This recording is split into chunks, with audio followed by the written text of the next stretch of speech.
Today, we're going to talk briefly about intellectual property investment in protection and developing objects for CODESYS that we can reuse across multiple hardware platforms.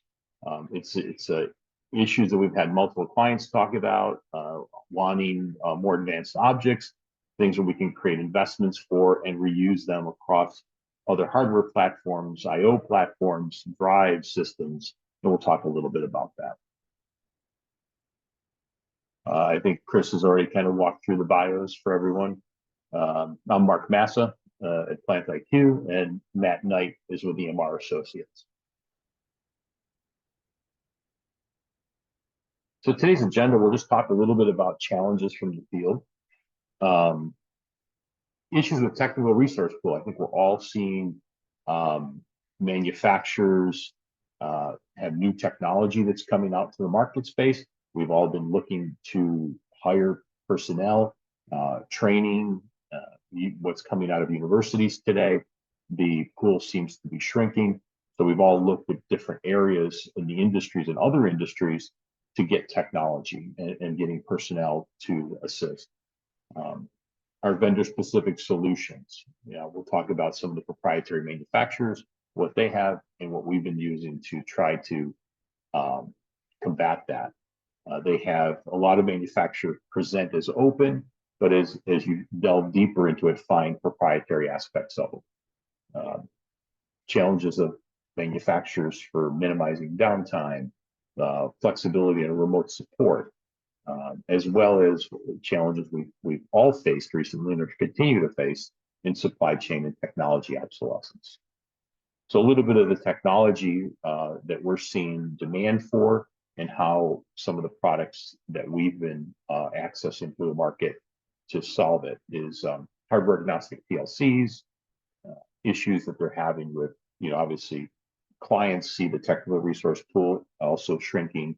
They also are looking at aging hardware. How do we become more flexible, more aggressive, utilize technologies that are coming down? So flexible communications, there's a lot of new protocols, a lot of advantages to some of the newer stuff. Integrating web and web technology into their platforms. Reusable intellectual property, vertical industry intellectual property. So you have this widget, you want to reuse it, you've got that knowledge of how to operate that process developed over years. Now you want to be able to reuse that over and over, but also not leverage it with just one platform. CODESYS allows us to do that, and a larger community of developers to leverage. Sorry about that. We're looking at multiple manufacturers, and I'm just giving a small example of the hundreds of companies that use CODESYS, how we've leveraged certain widgets to full-blown DCS and PLC platforms, be able to support legacy protocols, pulling through some of the legacy automation and being able to be flexible moving forward. The integrated web vision we'll touch a little bit about, and the pre-site acceptance testing and online testing and simulation that lets us use multiple protocols and do testing prior to coming on site. Some of the legacy hardware solutions, obviously, this is an example of one that we deployed where there was existing PLCs, existing communications. The client didn't want to immediately replace the SCADA head end and the rest of their network and other PLCs communicating to that existing system. So we were able to use multiple protocols, newer technology protocols for I/O, and also leverage the existing protocols such as Ethernet IP and Modbus TCP, which allowed us to emulate the register tables and frankly just be as the old PLC was there, we remain. So it was minimal time and downtime for the cutover. The failing hardware had random logic anomalies that started to drive that business decision to upgrade. So the development tools, the OS was no longer supported, so they had to make the move eventually. So it was migrated to a CODESYS-based platform. The ability to support legacy Modbus and Ethernet IP, we moved over to obviously new Ethernet IP, EtherCAT, and the additional of MQTT for remote diagnostics and visualization. The new remote I/O added EtherCAT, Ethernet IP, Modbus TCP, and gave the client much more flexibility moving forward, as well as better control performance and a path forward to new features. One of the issues that we see of applying the traditional PLC model in manufacturers as a member of most of the integrator programs from the traditional Siemens, Rockwell, Schneider, their partner programs have behavior-driven, rebate dollars, training dollars, equipment. So most integrators will try to force feed that particular platform for an application or any application. So the same platform used in process control, discrete, they'll put it on an air handling unit for God's sakes, just to keep staying with that same platform that they're comfortable with. They'll add multiple expensive option cards to pick up different communications like the ProSoft or HMS. So if you need Modbus or a Profinet, out comes another card for the rack. So the PLC to PLC communications, adding BACnet, adding DNP3, MQTT, all adds additional cost and complexity to the system. Obviously, the application expertise then stays with that particular vendor platform. So the end users then see, and they have their internal personnel pushing on them to use the same platform. And for example, we've seen things as control logics with multiple ProSoft adapters for a 2-pump station, or deploying Emerson Delta V with multiple communication gateways for a tank skid, just because that's what we have, that's what we always use. On the virtue of not having to retrain people. So some of the advantages that we've come across that we try to tell clients about are the soft PLC advantages in CODESYS. It's hardware agnostic. It takes advantage of hardware advances from multiple manufacturers. So as each manufacturer maybe comes out with a better platform, now you can take that code without re-engineering it and redeploy it into that solution if it's better.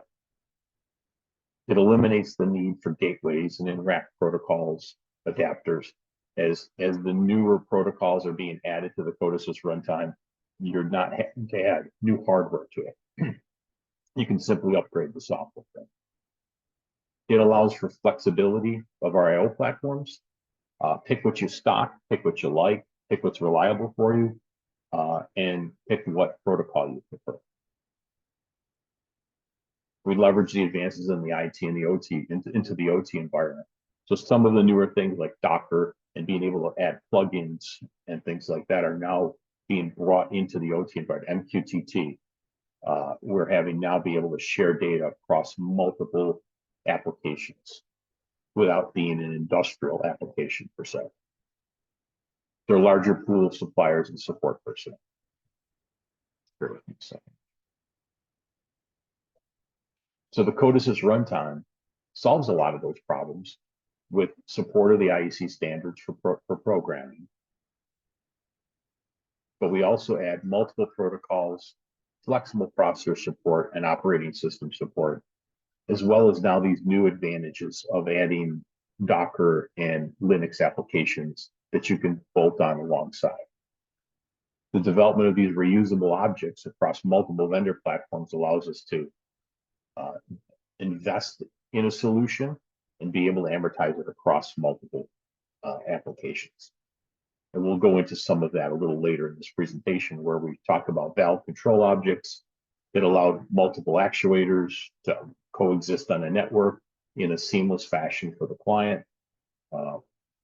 Standard pump and motor protection objects, chiller objects that were done for industrial chill plants, and packaged pump stations in the water wastewater industry, leveraging multiple protocols with one single solution.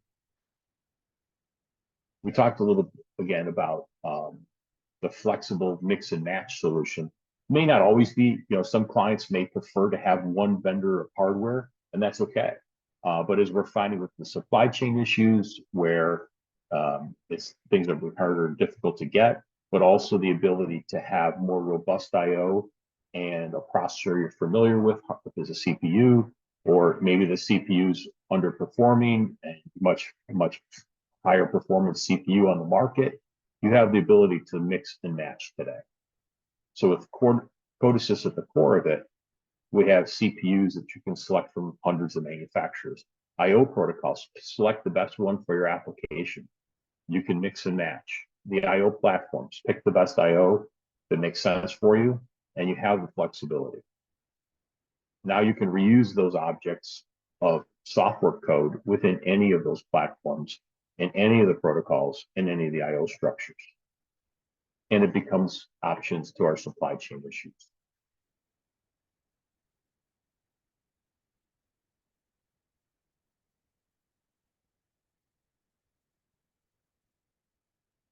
One of the things that was attractive to us and what we, in our communications with our clients, has really been the open architecture.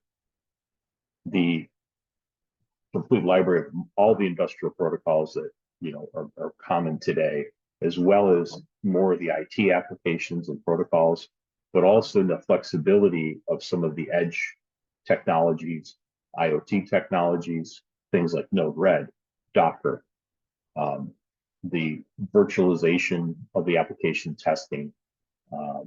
So we talked a little bit about, the application within the controller, WebVisU, the data log. We're using some applications where there's weather plugins, such for the cannabis industry or even the wastewater industry, where your processor is able to get real-time data over the web, forecast, and make corrective actions intelligently.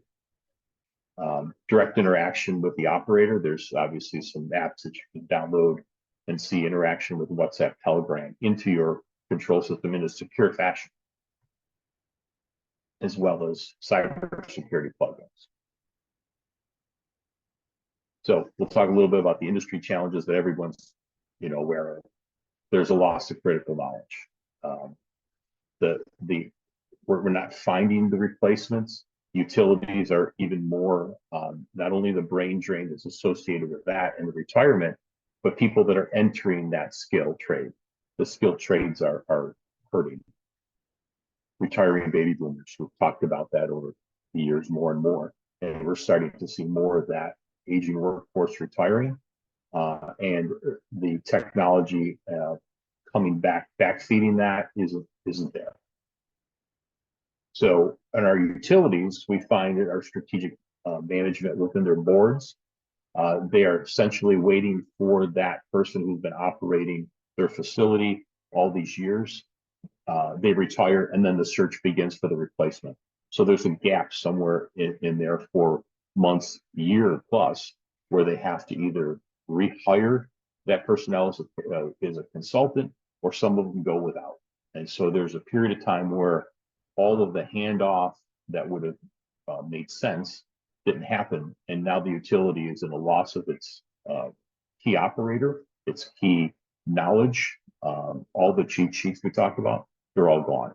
So how do we start to bring forth, including the programmers, of how to manage that, how to build intellectual property we can reuse, the same sequence deployed over and over again, so that people understand and can be trained to help manage it. Obviously, we have industry challenges with supply chain. Manufacturer obsolescence is becoming more rapid as that goes. Some of it because of supply chain, others because of technology. So it used to be the platform would last you 20 years. In some cases, that's no longer the case. So selecting the manufacturer because you think it's going to last you there has not been the case any longer. So we're seeing that technology change over more. And now with the advent of newer technologies, newer protocols, newer processors, and all that, we feel that by selecting that core engine, you have the flexibility to move and be more agile. I'm going to turn this over to Matt a little bit because this is one of the slides we talked through, and I'll just kind of go through. But this is an example of what we're seeing clients in the market requesting of us. Yeah, and as Mark mentioned, we both came to CODESYS from, we both represented distributed, integrated, proprietary platform, right? It was the software and the hardware were matched. And when that hardware, one, wasn't getting upgraded, and then two, COVID basically pushed them out of business, the 10, 15 years of IP that we had, the programs, all the things for our clients, all that was useless. We had nothing now but unusable software. So with CODESYS, both of us looked at this and said, okay, this is something we can get behind, because all the development we do as a rep, as an integrator, as a distributor can be reused in other hardware platforms, and maybe the best hardware platforms for the applications. So we see a lot of this where, as he mentioned, they're losing operators, they're losing technicians. So they really have to come up with something that is no longer programmable, but configurable, right? We're really trying to create appliances these days, and it should be that simple, where this is a lift station appliance. Really shouldn't depend on the hardware side other than the hardware needs. So a lot of our customers are saying, I need this to be configurable. One thing I can use for all of my lift stations.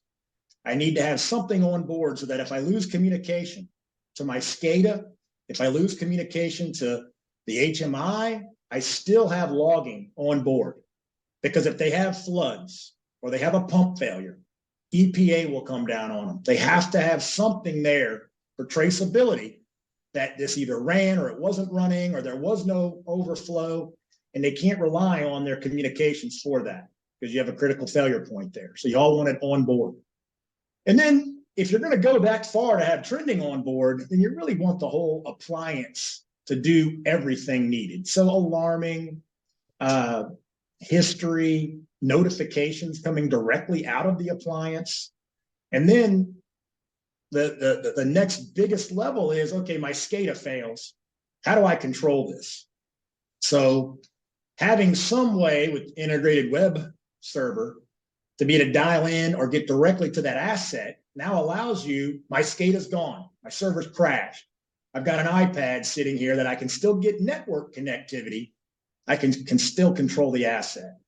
So what we looked at when we first started, what software platform out there can do all of these things, right? CODESYS has it. And really you're looking at WebVisu, you're creating really blocks that can then be shareable.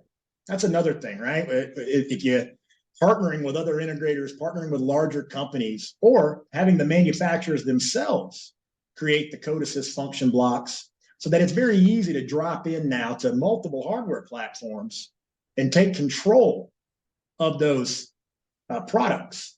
So we see all of that. And really we've both now integrated these type of solutions with CODESYS and different hardware platforms, sometimes in the same utility, because they didn't need the same hardware, because now their guys are trained on how to actually configure that application. The interesting thing, sorry to interrupt you, Matt, but one of the interesting things that we've been trying to promote to clients has been, especially large utilities, they don't always have the ability to specify one particular hardware platform. Yep. This then frees them from that, because the utility can invest in the development of their most, whiz bang, anything you can imagine application.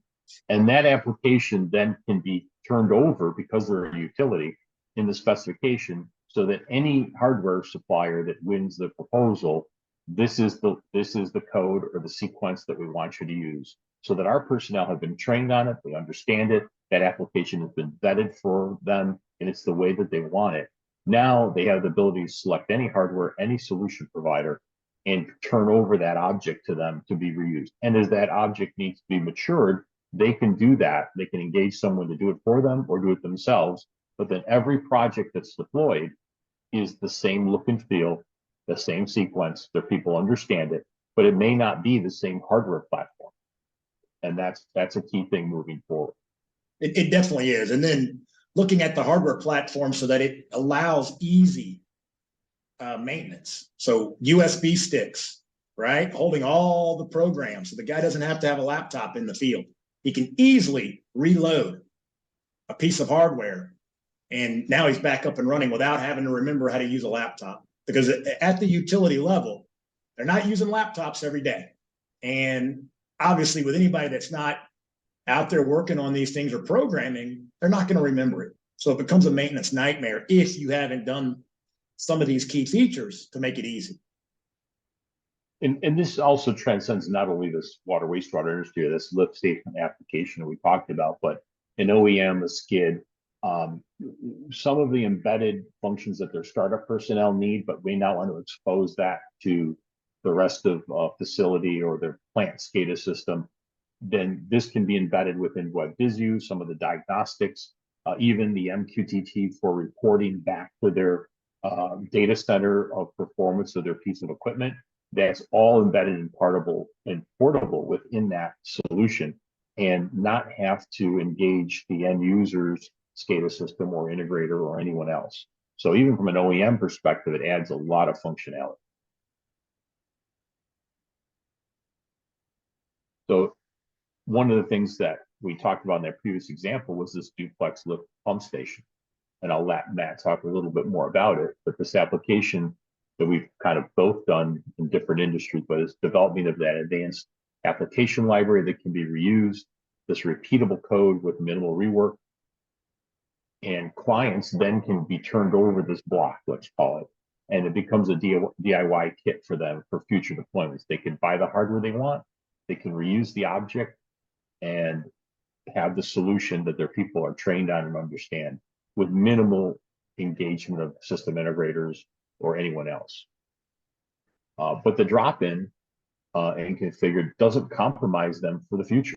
Yeah. So the traditional applications that people sell, some people will go out and sell a water treatment controller, or they'll sell them a little canned object that does pump control, but those aren't configurable, programmable, expandable to create more creativity that the client might need. By what we're doing is that intellectual property object is configured the way the client wants it, meets all the requirements of that canned application. But now when you need more, the horsepower is there. It's already there for you. You turn it on and you have the PLC controls, the open protocols, expand it and scale it as much as you want. You're not limited to the CAN controller. So this is a typical kind of object that the client can build that has any feature that they require and can be enhanced. It can create multiple revisions. So as a client matures and they've added other features, they can upgrade their own hardware or their own software code, these objects throughout all the different hardware platforms and all the different systems they have, and retrain their personnel. So any best practices can then be embedded with these objects, and they own it across multiple hardware platforms. Embedded WebVisu presents them with the common look and feel, operations, even if SCADA goes down. So it creates a layer of redundancy and easy for technicians to come to the field and support it outside of the traditional SCADA, then drilling down to the controller and using the application program. Well, and then also you've got the diagnostics right there in the field. So if they did have an issue, they can go right to the controller and see what happened. So they're not relying on that to report back to SCADA, communication down, any of those things are, they're not worried about it anymore. It's right there on the controller. One of the unique things you'll see that obviously it doesn't need to be the traditional where you have to have a panel view display, operator interface that you have to develop for that separately from the PLC. and kind of put this is all in one. So it's a very simple deployment, redeployment if needs, where you can take it and reload in your offices, or if you're a large utility, reload it, send it with your uh, um, electricians or operators out into the field and know that it's completely wrapped in a package that they can easily change the wire and be up and running. Well, and the other thing here too is we haven't really talked about it a lot, but with CODESYS, because the hardware vendors are giving basically the packages to support their hardware, you're not paying a lot of money and a lot of licensing fees for the CODESYS platform itself, right?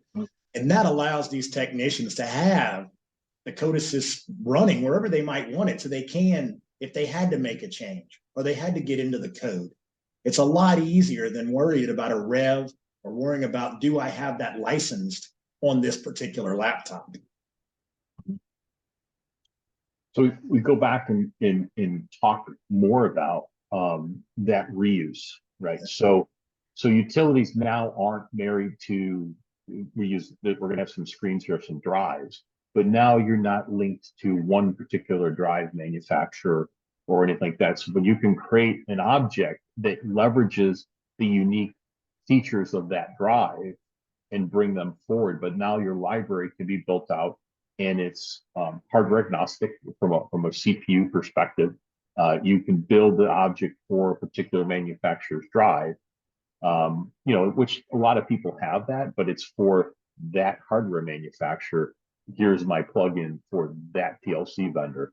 And this is more completely agnostic, where you can take it from any drive manufacturer, build it, and use it as standard protocol. Yeah, I mean, one of the things we've seen here is if they couldn't get that particular drive because, well, with the supply chain issues, now if we have the blocks already developed, the operator doesn't see any difference. It's going to say pump 1 VFD, pump 2 VFD. It could be an Invertech and an Eaton drive out there. He has no idea, doesn't care, because we developed a block already to be able to communicate to both of those. That's correct. And so some of the CAN features of in the block, drive temperature, DC bus, which are common across most drives and communication, you'll see that this might be an Eaton object that was developed. This is an Invertech object. There's a Schneider Ultivar object. And so all of them have the commonality to be used different industry. This was a lift station. This one was a trickling filter. But these all have, one has more than the other, but from a faceplate or deliverable, the client doesn't really know or care. It's agnostic underneath it. And can be reused now across anybody's CPU. So now it's not that PLC manufacturer's object, it's whoever we want to deploy it into with CODESYS.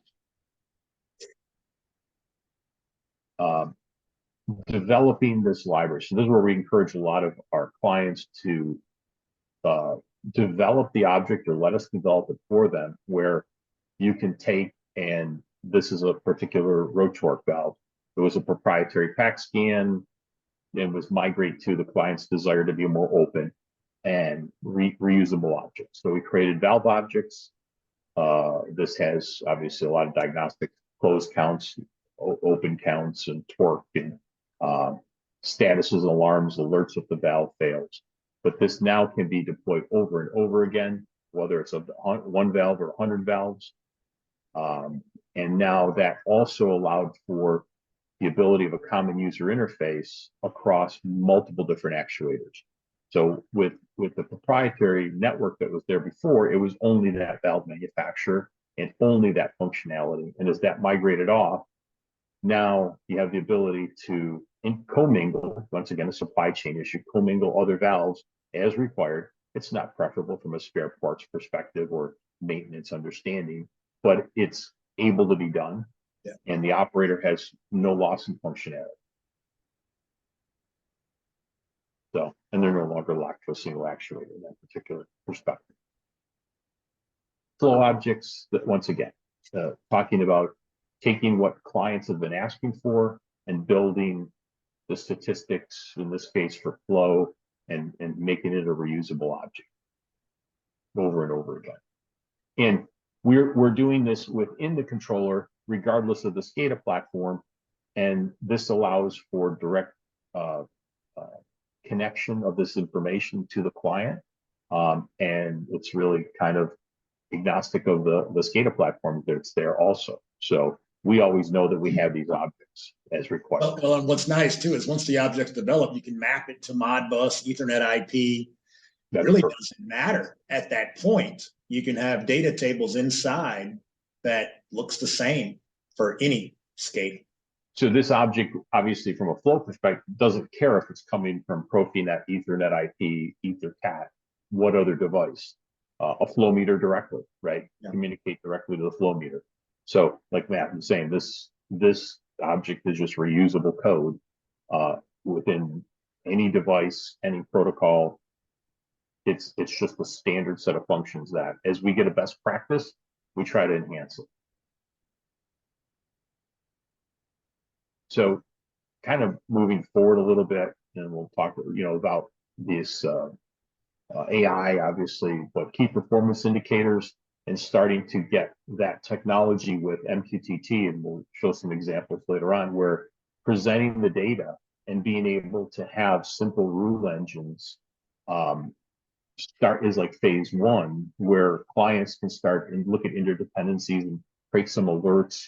And then AI starting to get layered over the top of that, where we can look at, models and things where we're able to see interrelationships of processes that help save energy, chemical usage, alert of impending failures. Maybe we're seeing pressures and your pump impellers are starting to wear more. This pump isn't putting out as much energy or flow performance as the other one with the same speeds in operation. So these where we encourage clients to really talk through what the KPIs are, how to build a KPI, how to fund the KPI and the automation side of it. What are the paybacks? Is it a chemical? Is it energy? Is it man hours? What are the things that are there? And there are grants available in most states for a lot of those optimization and or custom grants. Well, and the fact that we have multiple protocols, we can talk to different types of power meters. We can talk to different building automation systems, things that if you had a particular PLC and it just did Modbus, or you had to add expensive cards to get access to these other items, you're not going to be able to do it. So with the CODESYS platform, what we're finding is now we can go back and educate the customer saying, hey, you've got all these things sitting here that no one's ever pulled the data out of.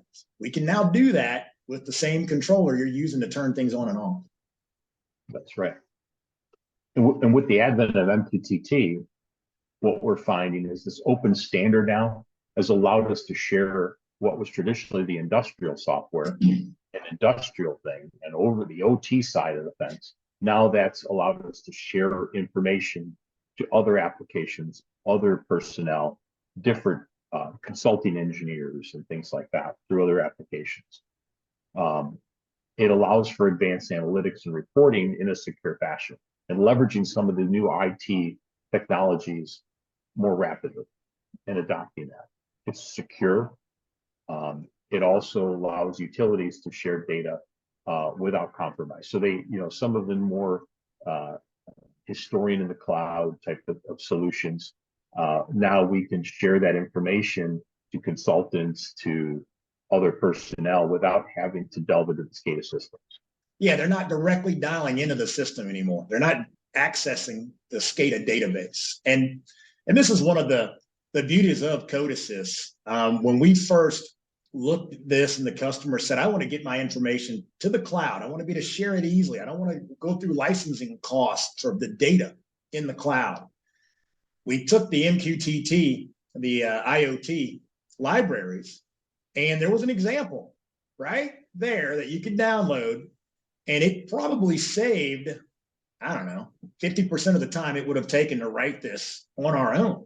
We worked with our cloud supplier, and probably within an hour, using the example CODESYS had on the web page, we're able to start getting data to our cloud database very, very efficiently and very quickly. So a lot of the engineering, we didn't have to sit there and rewrite, right? Reinvent the wheel.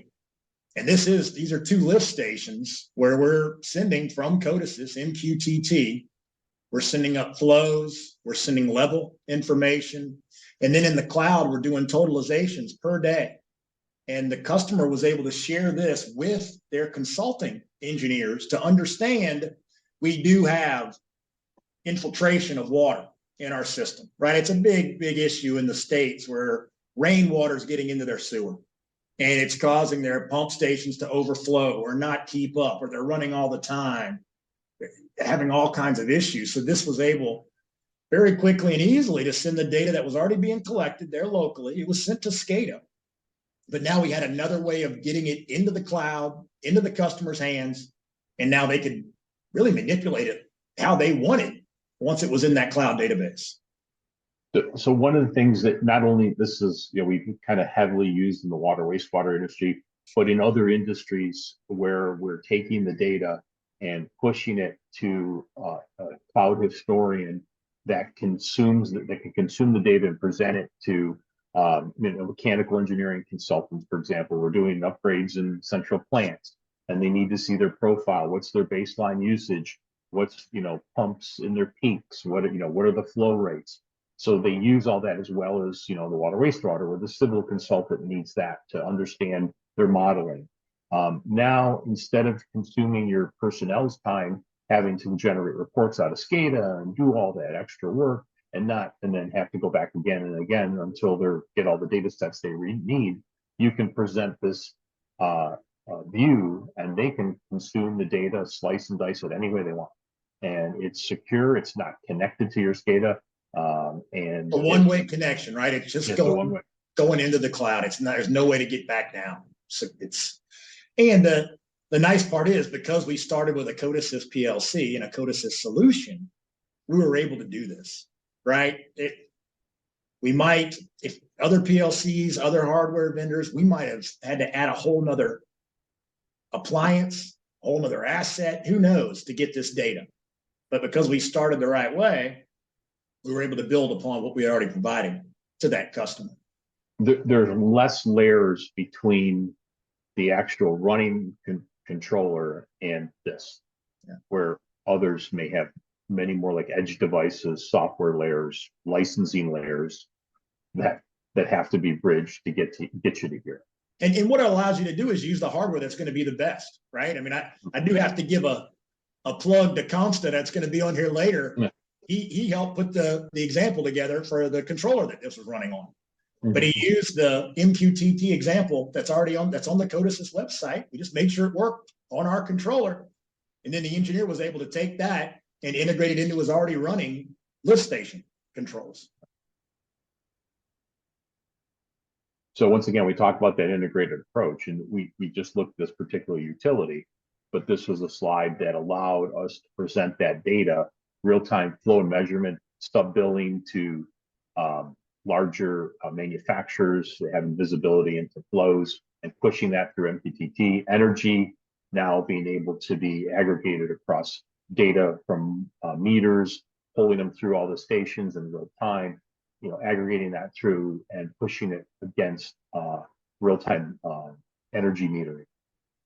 So not only the old traditional plant operations and SCADA, but now you have process optimization, the regulatory reporting, so that without having to buy very expensive reporting applications that bolt onto your SCADA platform, now you can start to leverage the IT side of MQTT, which has really robust reporting, high availability in the AWS and Azure clouds for your storage, and not affect from a security perspective, not affect your SCADA system. So you don't have to bolt on expensive reporting tools. You don't have, most utilities spend a lot of money on a capital project with software, and then the next year they get hit with a large bill for maintenance for a package that they don't even know how to use. So these are ways to cost effectively do this and deploy it and not impact their OpEx budgets. That's right. And with the power of the software, the next things to add to some of these are the energy usage, right? And as Mark mentioned, we have some that are already doing flow versus current versus KW. What is it actually costing me to pump water? And how many times is the maintenance guy touching it? Because we got database access and we can put things into the database. Now we can do some light maintenance reporting, right? How many times have they been out there? How long has this run? Is it running bad? Is it not flowing properly? All those pieces now we can add in.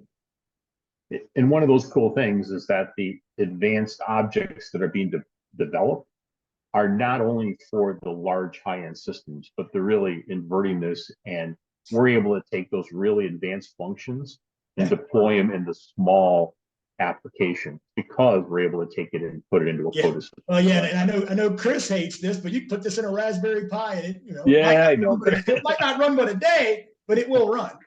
Yeah. So we've kind of, really talked through some of those things, that scalable intelligence, but allows us to kind of really start small and grow big. And that's important for clients that are budget sensitive, as well as ones that have huge systems that really can afford the fault tolerant, redundant application, BCS style. We're able to meet all those needs across the board. So we've been leveraging, obviously, open protocols, leveraging the existing infrastructure, but also being able to interject a runtime of CODESYS and work in between and start to grow from there.